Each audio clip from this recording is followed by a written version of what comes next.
minasyaitonirrajim. Aku berlindung dari godaan setan yang terkutuk. Inilah ikrar perang manusia dengan setan dan iblis yang dikibarkan hingga akhir zaman nanti. Al-Quran telah menyebutkan bahwa iblis adalah musuh yang nyata bagi keturunan Nabi Adam alaihissalam. Lantas, siapakah sebenarnya iblis, musuh kita ini? Benarkah iblis sebenarnya adalah makhluk yang taat kepada Allah? Pemirsa Hasanah, inilah Ensiklopedia Islam Dunia dalam kajiannya mengenai iblis.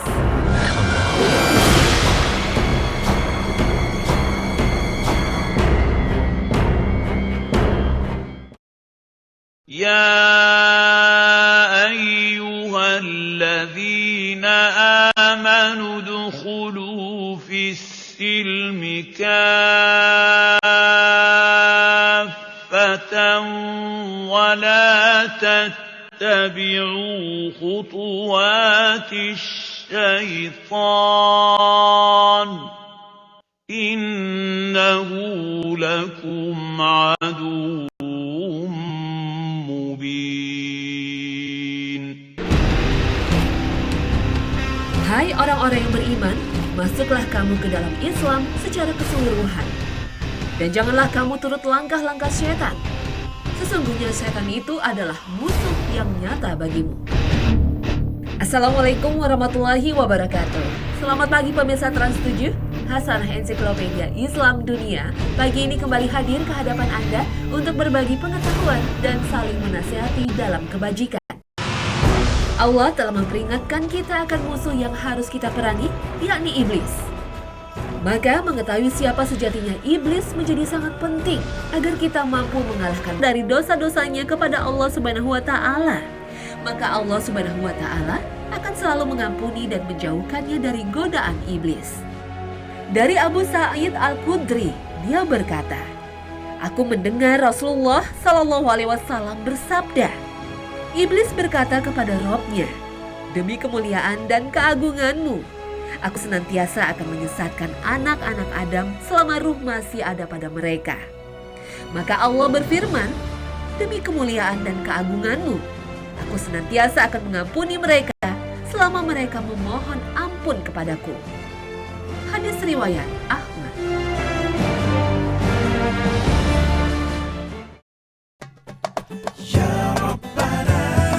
Nah pemirsa, inilah akhir kebersamaan kita dalam Hasanah pagi ini. Sungguh, syaitan iblis sangat ingin menyesatkan manusia. Dia habiskan umur dan nafasnya untuk merusak manusia. Maka kewajiban kita sebagai muslim yang berakal untuk selalu mewaspadai iblis yang telah menampakkan permusuhannya sejak zaman Nabi Adam alaihissalam. Semoga tayangan hari ini dapat memperluas hasanah keilmuan kita dan menambah keimanan kita kepada Allah Subhanahu wa Ta'ala. Selamat menjalankan ibadah puasa. Terima kasih atas perhatian Anda dan wassalamualaikum warahmatullahi wabarakatuh. Tipu dayanya.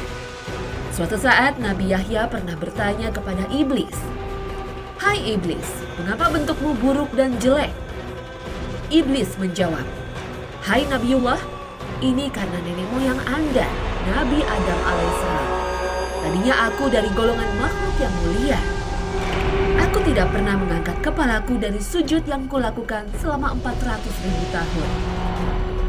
Namun aku melanggar perintah Allah tidak bersujud kepada Adam alaihissalam.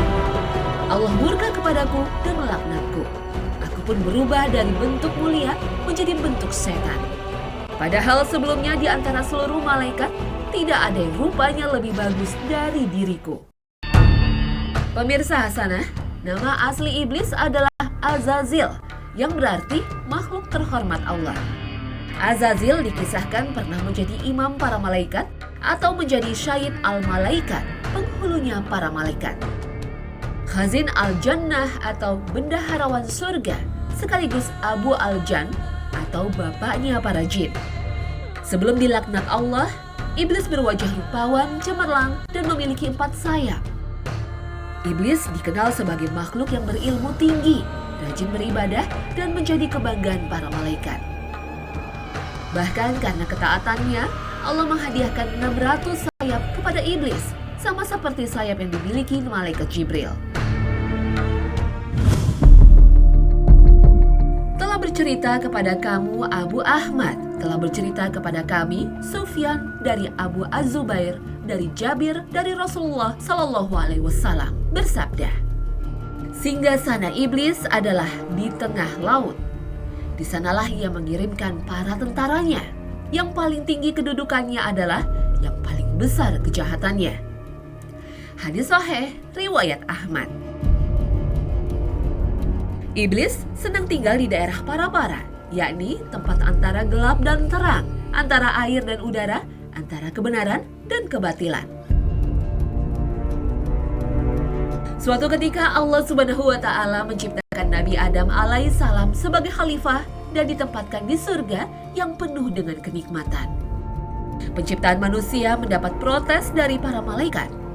Mengapa Allah menciptakan makhluk yang kemudian hari akan berbuat kerusakan di muka bumi dan saling menumpahkan darah? Allah Subhanahu wa Ta'ala menjawab bahwa Ia Maha mengetahui apa yang mereka tidak tahu. وَإِذْ قَالَ رَبُّكَ لِلْمَلَائِكَةِ إِنِّي جَاعِلٌ فِي الْأَرْضِ خَلِيفَةً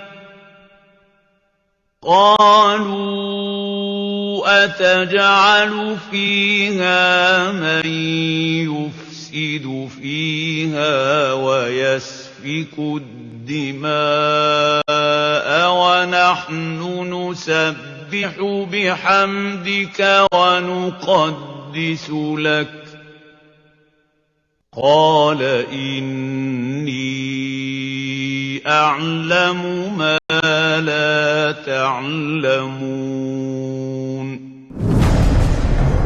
Akhirnya dengan segala ketundukan para malaikat menerima keputusan Allah tersebut.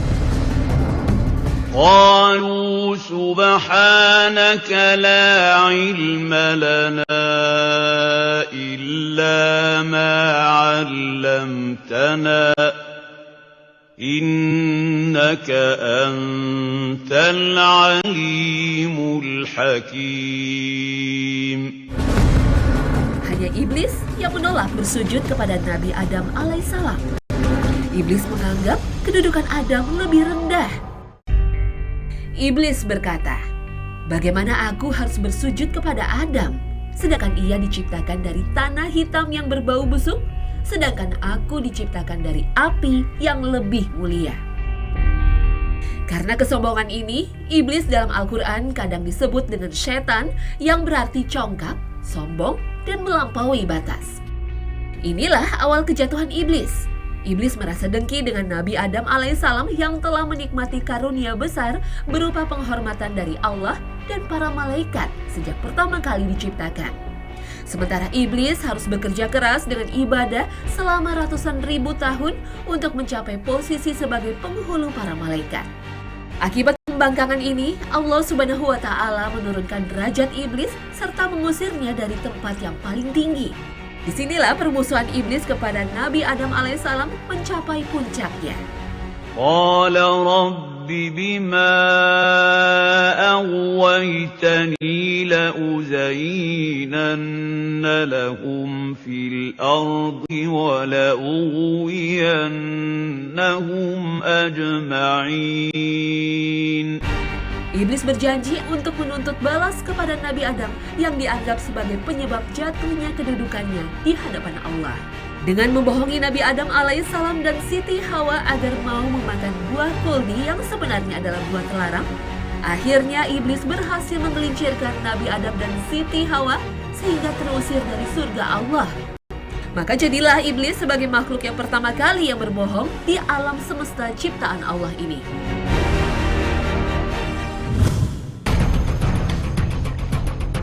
Sesaat setelah diusir dari surga Allah dengan rasa dendam yang sangat kepada Nabi Adam alaihissalam, iblis meminta 10 hal kepada Allah Subhanahu wa Ta'ala. 10 permintaan ini kemudian hari dijelaskan iblis sendiri ketika iblis mendatangi Nabi Muhammad Sallallahu Alaihi Wasallam atas perintah Allah tatkala Nabiullah Sallallahu Alaihi Wasallam tengah memberikan tausiah kepada para sahabat di rumah beliau. Iblis berkata, pertama, aku meminta agar Allah membiarkan aku berbagi dalam harta dan anak manusia. Allah pun mengizinkan. Allah berfirman, "Berbagilah dengan manusia dalam harta dan anak. Janjikanlah mereka, tidaklah janji setan itu kecuali tipuan." Al-Quran Surah Al-Isra ayat 64. Harta yang tak dizakatkan aku makan darinya. Aku juga makan dari makanan haram yang diperoleh dari cara-cara yang melawan agama Allah. Seperti riba, memakan harta anak yatim, harta mencuri dan korupsi. Aku juga makan dari makanan yang dimakan tanpa menyebut nama Allah terlebih dahulu. Kedua, aku meminta agar Allah membiarkan aku ikut bersama dengan orang yang berhubungan intim dengan istrinya tanpa berlindung kepada Allah. Saat itu anak-anakku ikut bersama dengan mereka, dan anak yang dilahirkan oleh istrinya nanti akan sangat patuh kepadaku dan anak-anakku. Ketiga, aku meminta agar diizinkan ikut bersama dengan orang yang menaiki kendaraan yang bukan untuk tujuan halal, seperti untuk berpergian ke tempat-tempat maksiat. Keempat, aku meminta Allah menjadikan kamar mandi sebagai rumahku. Kelima, aku meminta kepada Allah agar menjadikan pasar sebagai masjidku. Keenam, aku meminta kepada Allah agar menjadikan syair-syair dan musik yang melalaikan manusia dari Allah sebagai Al-Quranku. Ketujuh, aku meminta kepada Allah agar menjadikan pemabuk sebagai teman tidurku. Kedelapan, aku meminta kepada Allah agar memberiku saudara, maka Allah menjadikan semua manusia yang membelanjakan harta untuk maksiat sebagai saudaraku. Allah Subhanahu wa Ta'ala berfirman, "Orang boros adalah saudara-saudara setan." Kesembilan, wahai Muhammad, aku meminta kepada Allah agar membuatku bisa melihat manusia, sementara manusia tidak bisa melihatku. Dan terakhir, kesepuluh, aku meminta kepada Allah agar memberiku kemampuan untuk bergerak dalam aliran darah manusia. Lalu iblis kembali berkata, "Wahai Muhammad, aku tak bisa menyesatkan orang sedikit pun. Aku hanya bisa membisikkan dan menggoda. Jika aku bisa menyesatkan, maka tak akan tersisa walau seorang pun di muka bumi ini untuk beriman kepada Allah Subhanahu wa Ta'ala. Sebagaimana dirimu sendiri tidak bisa memberi hidayah sedikit pun. Engkau hanyalah Rasul yang menyampaikan amanah. Jika engkau bisa memberikan hidayah, maka tak akan ada satupun kaum kafir di muka bumi ini. Aku hanya bisa menjadi penyebab untuk orang yang telah ditentukan sengsara hidupnya. Orang yang bahagia adalah orang yang telah ditulis bahagia sejak di perut ibunya. Orang yang sengsara adalah orang yang ditulis sengsara semenjak dalam kandungan ibunya." Rasulullah SAW lalu membaca ayat, "Mereka akan terus berselisih kecuali orang-orang yang dirahmati Allah Subhanahu wa Ta'ala." Al-Quran Surah Hud ayat 118 dan 119. Dan sesungguhnya ketentuan Allah pasti berlaku. Al-Quran Surah Al-Ahzab ayat 38. Lalu iblis berkata lagi, "Wahai Muhammad Rasulullah, takdir telah ditentukan dan pena takdir telah kering. Maha suci Allah yang menjadikanmu sebagai pemimpin para nabi dan rasul, pemimpin makhluk-makhluk yang beruntung, pemimpin penduduk surga.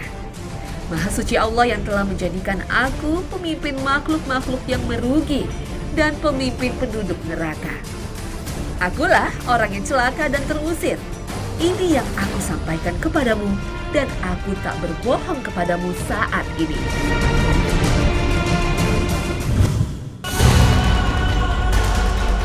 Berhasil memperdaya Nabi Adam alaihissalam dan Siti Hawa hingga terusir dari surga Allah tak lantas membuat iblis senang. Sifat irinya membuat iblis ingin mencobai nabi-nabi yang lain. Kabar tentang kesolehan Nabi Ayub anak Nabi Ishak yang harum di antara para malaikat urung membuat iblis geram. Maka iblis pun mulai menyerbu keimanan Nabi Ayub alaihissalam. Mula-mula iblis membinasakan hewan ternak peliharaan Nabi Ayub alaihissalam. Satu persatu hewan-hewan itu mati bergelimpangan. Disusul lumbung-lumbung gandum dan lahan pertanian Nabi Ayub alaihissalam yang terbakar musnah. Iblis mengira Nabi Ayub akan berkeluh kesah setelah kehilangan ternak dan lahan pertaniannya itu. Namun sebaliknya, Nabi Ayub tetap berbaik sangka kepada Allah. Berikutnya iblis dan pembantu-pembantunya mendatangi putra-putra Nabi Ayub alaihissalam di gedung yang megah. Mereka goyang-goyangkan tiang-tiang gedung hingga gedung itu runtuh menimpa anak-anak Nabi Ayub alaihissalam hingga meninggal. Iblis mengira usahanya berhasil menggoyahkan iman Nabi Ayub alaihissalam yang sangat menyayangi putra-putranya. Namun nyatanya Nabi Ayub alaihissalam tetap berserah diri kepada Allah. Nabi Ayub alaihissalam bersedih hati dan menangis. Namun jiwa dan hatinya tetap kokoh dalam keyakinan bahwa jika Allah yang Maha Pemberi menghendaki, maka tak ada seorang pun mampu menghalanginya. Selanjutnya, iblis menabur basil di sekujur tubuh Nabi Ayub alaihissalam sehingga beliau menderita sakit kulit yang menjijikkan. Famili dan tetangganya menjauhinya. Hanya seorang yang setia mendampinginya, yaitu Siti Rahmah. Iblis juga pernah mencoba Nabi Idris alaihissalam. Pada suatu hari, Nabi Idris alaihissalam didatangi seorang lelaki yang membawa sebiji telur. Ketika itu Nabi Idris sedang menjahit bajunya. Tanpa ucapan salam, lelaki itu menegur Nabi Idris. "Wahai Idris, bolehkah Tuhan kamu memasukkan dunia ke dalam telur yang sedang aku pegang ini?" Nabi Idris alaihissalam tahu dengan siapa dirinya berhadapan. Lalu Nabi Idris berkata, "Datanglah dekat denganku dan tanyalah apa yang engkau hendak tanya." Lelaki itu pun mendekati Nabi Idris yang masih sedang menjahit. Iblis mendekat dan mengulangi pertanyaannya. "Bolehkah Tuhanmu memasukkan dunia ke dalam telur ini?" Lelaki asing itu mengulangi pertanyaannya. Nabi Idris menjawab, "Tuhanku boleh memasukkan dunia kemana saja. Jangankan ke dalam telur yang engkau pegang itu. Bahkan dia boleh memasukkan dunia ke dalam lubang jarum yang akan aku pegang ini." Kemudian dengan cekatan Nabi Idris menusuk mata lelaki itu dengan jarum yang ada di tangannya. Iblis terperanjat dan tak sempat berbuat apa-apa. Iblis akhirnya lari tunggang langgang menjauhi Nabi Idris alaihissalam yang telah membutakan sebelah matanya. Nabiullah Muhammad SAW juga pernah menjadi sasaran upaya tipu daya iblis. Suatu saat iblis berusaha memutus sholat Nabi Muhammad SAW. Namun Nabi Muhammad menangkapnya dan mencekiknya.